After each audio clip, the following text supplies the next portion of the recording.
You want to get into From Blood and Ash, but you take one look at this and you're overwhelmed. I'm going to break it down for you. There are two series. There's From Blood and Ash and Flesh and Fire. From Blood and Ash is the main series, Flesh and Fire is the prequel series. These are not meant to be standalone. If you do not read them both, you're going to be hella confused at some point. Both series are unfinished, and I am like 99.99% sure that they're going to come together in the end. So if you do not read them both, by the end of one of them, you're going to be lost.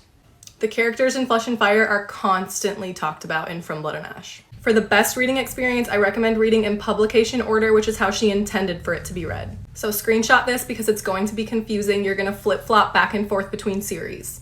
You're going to start with From Blood and Ash. Then you're going to read Kingdom of Flesh and Fire. Then you're going to read Crown of Gilded Bones. After Crown of Gilded Bones, you're going to switch to the Flesh and Fire series and read A Shadow in the Ember. Then you're going to go back to the From Blood and Ash series and read War of Two Queens. Then you're going to go back to the Flesh and Fire series and read A Light in the Flame. Then you're going to go back to the From Blood and Ash series to read A Soul of Ash and Blood. Then you're going to go back to Flesh and Fire to read the book that just came out, A Fire in the Flesh. I know that's confusing and it sounds insane, but this is how she intended for it to be read. If you read all of From Blood and Ash before you read Flesh and Fire, you're just gonna miss out on some things. There are several references to Flesh and Fire in the later From Blood and Ash books because you are supposed to have already read those books.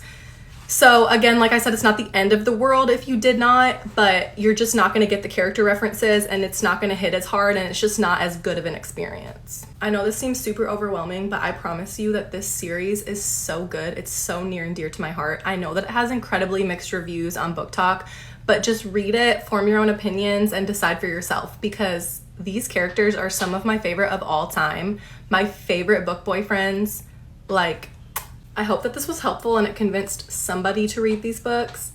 If you do, let me know when you meet Niktos.